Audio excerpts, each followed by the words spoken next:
आप तमाम लोगों को मैं जोहार पेश करता हूं। आज जब हम लोग यहां बसपा की धरती पर बैठे हुए हैं तो हम जानते हैं कि हमारा मकसद क्या है, और वो मकसद इतना जरूरी है कि हमने अपने पीने का इंतजाम यहाँ साइड में टैंकर लगा करके किया हुआ है, क्योंकि हम जानते हैं कि अगर एक दिन भी हमें पानी नहीं मिला, अगर इस मीटिंग में हमें सुबह से शाम तक बैठना है और पानी नहीं मिला तो हो सकता है शाम तक होते होते हम बेहोश हो जाएं। और जब हमारी यह हालत है तो आप अंदाजा लगाइए पूरे इलाके में जिस तरीके का पानी का संकट है आज की तारीख में, आप सोच करके देखिए आने वाले 10 साल और 15 साल बाद आपकी क्या स्थिति होने वाली है। जो मुझे जानकारी है उसके हिसाब से आपके यहाँ पीने के लिए पानी का टैंकर आता है। खेती के लिए आप पूरी तरीके से वर्षा पर निर्भर है, अगर बारिश होगी तो खेती होगी, अन्यथा खेती नहीं होगी। और पूर्वी राजस्थान के अधिकांश हिस्से में यही हालत है, और इसीलिए आज से लगभग 35 से 40 साल पहले यह घोषणा की गई थी। यह मामला 2016 का नहीं है, ये ध्यान रख लीजिए। ये 2016 में तो नए सिरे से शुरू हुआ था। सोचिए 30 से 40 साल पहले जो परियोजना की घोषणा हुई और तब से पानी को यहां लाने के लिए लड़ाई चल रही हो, और अगर किसी पानी को, किसी नहर को, किसी प्रोजेक्ट को पूरा करने के लिए अगर 40 साल भी कम पड़ जाए तो लानत है ऐसे हुक्मरानों पर, लानत है ऐसी सरकारों पर, लानत है ऐसे विधायक और सांसदों पर जो हमें 40 साल में पानी नहीं दे सके। वो आते हैं, बड़ी बड़ी बातें करते हैं, घोषणाएं करते हैं, कहते हैं दुनिया को इस जगह से उठा करके उस जगह ले जाएंगे, आपको यहां से वहां पहुंचा देंगे, कह रहे हैं कि आपको मंगल ग्रह पर लेकर के जाएंगे, वहां पानी खोज रहे हैं। तो उनसे यहां से सिर्फ एक बात कहनी है कि भाई मंगल ग्रह पे नहीं जाना, हमें बसवा की धरती पे पानी दे दीजिए। 40 साल हो चुका है और इंतजार नहीं होता। मंगल ग्रह पे पानी आप खुजवा लीजिए, खोजते रहिए, जब मिल जाए तब बता दीजिएगा। और जब यहां पानी नहीं ला पाए तब वहां की सोचेंगे कि मंगल ग्रह पे जाना है कि नहीं जाना। तो स्थिति यह है, यहां पोस्टर में लिखा हुआ है कि नेशनल प्रोजेक्ट घोषित करवाना है। नेशनल प्रोजेक्ट घोषित कौन करेगा? केंद्र सरकार करेगी। तो यहां पर जो केंद्र सरकार को जो लोग मानने वाले हैं, उनकी पार्टी में जो लोग हैं, जो लोग उनके विधायक और सांसद हैं, वही बता दें कि 40 साल से वो क्या कर रहे हैं। पिछले 2016 से तो इसका डीपीआर बना हुआ है, वही बता दें कि 6 साल से ये प्रोजेक्ट, नेशनल प्रोजेक्ट घोषित करने के लिए आपको किसने रोका था? हमने तो नहीं रोका। जब आपको 6 साल से नेशनल प्रोजेक्ट घोषित करने के लिए हमने नहीं रोका, और उस समय अभी भी केंद्र में तो बीजेपी की सरकार है, पहले तो राजस्थान में भी बीजेपी की सरकार थी, और तब काहे घोषित नहीं किए जी? तब क्या दिक्कत थी नेशनल प्रोजेक्ट घोषित करने में? लेकिन नहीं किया। अब आइए यहां वालों पर। यहां वालों को भी पता है कि जिस तरीके की डीपीआर बनाई गई है, डीपीआर का मतलब पहले हमारे लोगों ने बता दिया कि भैया आपका गांव, आपका खेत में पानी आएगा कि नहीं आएगा, इसके लिए कागजों में फाइल तैयार करके रखी हुई है। उन्होंने डीपीआर बनवाई, करोड़ों रुपया खर्च किया, और खर्च करके वो फाइल बना के रख दी। और अब लोगों को पता चल रहा है कि भाई आधा सा राजस्थान, वो कहने को तो दिखता है कि 13 जिले हैं। अब 13 जिलों में मान लीजिए आप ये बसपा का हिस्सा टच करके दौसा को निकल जाए आगे, तो फिर दौसा तो पूरा छूट गया, नाम तो आ गया ना। तो अगर वो नाम के लिए ही करना था तो फिर ऐसा किया क्यों? अगर आप ईमानदारी से डीपीआर बनवाना चाहते थे, आप सच में बसवा के लोगों को या राजस्थान के लोगों को पानी देना चाहते थे, तो फिर गलत डीपीआर बनाई क्यों? वो करोड़ों रुपया बर्बाद किया क्यों? ये 6 साल का समय बर्बाद किया क्यों? और अभी भी वही स्थिति है। आपको बैठा दिया, धूप में बैठे रहिए, कहते रहिए डीपीआर बदलवाइए, कहते रहिए नेशनल प्रोजेक्ट बनवाइए। ये दोनों ही आपके हाथ में नहीं है। ना तो आप डीपीआर बनाने जा रहे हैं और ना आप जो है नेशनल प्रोजेक्ट घोषित कराने जा रहे हैं। फिर आप यहाँ क्यों बैठे हैं? किसने कहने पे बैठे आप? लेकिन एक चीज याद रखिए, ये लोग आएंगे जाएंगे, इनका काम है राजनीति करना। 2023 का चुनाव आ रहा, बहुत कम समय बचा है, लगभग 1 साल बचा है। चुनाव प्रचार शुरू हो जाएगा। कुछ लोगों ने तो अभी से शुरू कर दिया, यहीं से इन्हीं महापंचायतों से वो अभी से आना शुरू कर दिए हैं। उनका काम है वोट बटोरने का। वो इसीलिए आ रहे हैं, बड़ी बड़ी गाड़ियों से आते हैं, 10, 20, 30 लोग साथ में लेकर के चलते हैं, ताकि लोगों को दिखे कि भाई मैं भी मौजूद हूँ, मैं भी पंचायत में आया था, मुझे भी याद रखिएगा, 1.5 साल बाद आऊंगा वोट मांगने के लिए, ध्यान रखिएगा। और इसीलिए वो आपके उसका और कोई एजेंडा नहीं है। उसका एजेंडा क्लियर है कि साल भर बाद दोबारा आना है उसको वोट मांगने के लिए, या टिकट के लिए घूमना है, उसको चक्कर लगाना है, इसीलिए वो आपके यहाँ आ रहा है। जब ये दोनों चीजें क्लियर है तो आप भी एक चीज क्लियर कर लीजिए।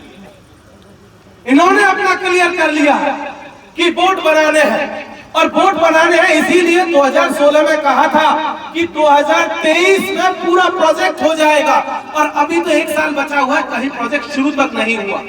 2016 के बाद में याद कीजिए 18 में चुनाव निपट गए, 2016 के बाद में 2019 का चुनाव निपट गया, अब फिर से चुनाव आ रहे हैं, इसलिए आपके बीच में आ रहे हैं। तो ऐसे में आप लोग भी एक तय कर लीजिए कि अगर चुनाव से पहले मेरा गांव, मेरा खेत, मेरा बांध डीपीआर की लिस्ट में आता है तो भाई तुमको वोट मिलेगा, और भाई अगर तुम नेशनल प्रोजेक्ट बना दिए तो तुमको वोट मिलेगा, नहीं तो यहां दोबारा आने की जरूरत नहीं। बहुत क्लियर कर लीजिए। इन्होंने बहुत दलालियां की है, बहुत जनता को बेवकूफ बनाया है। इतना लंबा हाथ जोड़ते हैं जब वोट मांगने आते हैं, पैर छूते हैं तो लेट जाते हैं, ऐसा लगता है जैसे झाड़ू लगा रहे हैं। फेंटा जब बांधते हैं तो 1.5 किलोमीटर का फेंटा अपने सर में बांध करके घूम रहे हैं। लेकिन स्थिति यह है कि इनसे कहिए कि भाई क्यों नहीं आया पानी, तो एकदम मुंह में ऐसा लगता है जैसे दही जमा लिए। आप तय कर लीजिए कि वोट चाहिए तो पहले खेत में पानी पहुंचा दीजिएगा, अन्यथा वोट मांगने दोबारा आना ही मत। सीधी सी बात, पानी हमारा और वोट हमारा, लाओगे तो मिलेगा, नहीं तो नहीं मिलेगा, क्लियर कर। एक चीज तो ये मान के चलिए, कुछ लोग हैं जो अभी भी ये कह रहे हैं कि कुछ लोग ये जो बसपा की जमीन पर बैठे हुए हैं इस ग्राउंड में, इतने से कम लोगों के कहने से क्या चंबल का पानी आ जाएगा? वो रोड के उस तरफ है, इधर जा रहे हैं, उधर जा रहे हैं, लेकिन इधर यूं दीवार के ऊपर से देखते हैं कि कुछ लोग बैठे हैं, वो देखते हैं और निकल जाते हैं, और कभी मिलेंगे तो मजाक उड़ाता है। उनसे एक ही बात कहने, एक बार जंगल में आग लगी,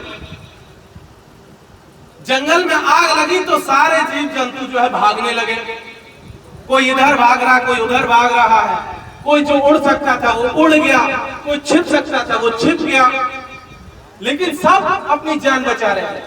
उस समय पर एक चिड़िया अपनी चोंच में पानी भरती जंगल की आग को बुझाने का काम कर रही थी। जैसे आप यहाँ बैठे हुए कि चंबल का पानी उस चिड़िया की तरह हम लोग भी लेकर के आएंगे, उसी तरीके से वो भी ये काम कर रही थी। कुछ लोगों ने उसका मजाक उड़ाया उस समय कि भाई चिड़िया, तेरे चोंच में पानी पिलाने से इस जंगल की आग नहीं बुझेगी। तो चिड़िया ने एक बात कही, उन्होंने कहा कि मुझे मालूम है कि ये जंगल की आग मेरे चोंच के पानी से नहीं बुझेगी, लेकिन जिस दिन इतिहास लिखा जाएगा तब मेरा नाम आग बुझाने वालों में होगा और तुम्हारा नाम भगोड़ों में होगा। और इसीलिए हम यहाँ पर बैठे हैं। जो लोग इधर से उधर जा रहे हैं उनसे यही बात हम यहाँ से कह देना चाहते हैं कि जलते घर को देखने वाले फूस का छप्पर आपका है। जलते घर को देखने वाले फूस का छप्पर आपका है, आग के पीछे तेज हवा है, आगे मुकद्दर आपका है। उसके कत्ल पर मैं चुप था, मेरा नंबर अब आया, मेरे कत्ल पर तुम चुप हो, अगला नंबर आपका है। बहुत क्लियर कट है। पानी सिर्फ बसपा के लोगों को नहीं चाहिए, राजगढ़ वालों को भी चाहिए, इधर दौसा वालों को भी चाहिए, इधर आस पड़ोस वालों को भी चाहिए। तो बस उनसे यही कहना है कि आज हम यहाँ बैठे हैं और अगर इस लड़ाई में तुम नहीं आते हो तो यकीन मानिए अगला नंबर आपका होगा। और जिस दिन आप पानी के लिए इसी तरह तरसोगे, ये मान के चलिएगा कि उस दिन आपके साथ कोई खड़ा नहीं होगा। हमारे पूर्व साथी ने अर्जुन ने बताया था कि उधर नांदौती में पानी आ गया पीने के लिए, टंकियां लग गई, टोड़ा भीम में नहीं आया। टोड़ा भीम के साथ साथ मेरा गांव भी उसमें शामिल है। वहां टंकी को बने हुए लगभग 10 साल हो गए। वो 10 साल में 2-3 दफा टूट गई, उसके बाद बन गई, सब कुछ हो गया, पर पानी नहीं आया। अभी तक पानी नहीं आया है, अब उसके लिए फिर से लड़ते जाइए। तो क्या हमारा काम सिर्फ यही बच गया है कि ये जो नकारी निकम्मे नालायक लोग सरकार में बैठे हैं, इनकी गलतियों पर बार बार हम आंदोलन करते घूमे? हम हर बार पानी के लिए निकले? हमारे पास कोई और काम नहीं है क्या? मैं दिल्ली विश्वविद्यालय में पढ़ाता हूँ, अच्छी खासी तनख्वाह मिलती है, बहुत मोटी तनख्वाह मिलती है, अच्छा खासा रहने के लिए घर है, गाड़ियां, सब कुछ है। लेकिन मुझे पता है कि मैं अकेला दिल्ली विश्वविद्यालय में रहता हूं, मेरा पूरा समाज तो गांव में आज भी टिका हुआ है, वो पाने के लिए लड़ रहा है, इसलिए हम यहां पर आए। इसलिए आए यहां पर क्योंकि मुझे पता है कि अगर पानी नहीं मिला तो ये लोग नहीं बचेंगे, और अगर ये नहीं बचे तो मैं भी नहीं बच पाऊंगा। तो ये लड़ाई आपके साथ साथ मेरी भी है, मुझे बचाने की है, मेरे अपने आप को बचाने की, मेरे परिवार को बचाने की, मेरे समाज को बचाने के लिए, मेरे राज्य को बचाने की लड़ाई है। और इसीलिए ये लड़ाई हम लोग लड़ रहे हैं। लेकिन ये लड़ाई हम किसी नेता के कंधों पे चढ़ के नहीं लड़ रहे, ना ही हम उससे उम्मीद पाले हुए, हम आपकी ताकत के साथ मिलकर के लड़ रहे हैं। ये जितने लोग यहाँ पर बैठे हुए, हजारों की तादाद में लोग हैं। आप सोचिए, आज से 2 महीने पहले या 3 महीने पहले या 4 महीने पहले आप 10 लोगों को इकट्ठा करते ही आरसीपी के नाम पर नहीं आता। आज आपके साथ में 1000 लोग हैं। इसके बसपा महापंचायत के बाद में अगले 1 महीने में देखिएगा आपके आसपास महापंचायतों की लाइन लग जाएगी, और यही आपकी सफलता है। और जिस दिन आपने क्लेम करना शुरू कर दिया कि नहर का पानी दो और वोट लो, अन्यथा अपने घर को जाओ, उस दिन इन लोगों को समझ में आ जाएगा कि भाई अब रास्ता नहीं बचा। और जब उनके सामने रास्ता नहीं होगा तब वो सच में कुछ काम करेंगे। और मैं आखिरी बात एक कविता के माध्यम से कहूंगा। एक कवि ने लिखा, मैं एक किसान हूं और आसमान में धान बो रहा हूं। मैं किसान हूं, आसमान में धान बो रहा हूं। कुछ लोग कहते हैं कि पगले आसमान में धान नहीं जमा करता। मैं उनसे कहता हूं, गेगले गोगले, अगर जमीन पर भगवान जम सकता है तो आसमान में धान जम नहीं सकता। और दोनों में से एक होकर रहेगा, या तो जमीन से भगवान उखड़ेगा या आसमान में धान जमेगा। उसी तरीके से आप भी सोच लीजिए, या तो पानी आएगा या किसी को वोट नहीं मिलेगा। क्लियर कट बात। बहुत बहुत शुक्रिया। इंकलाब जिंदाबाद। गुल जोहार।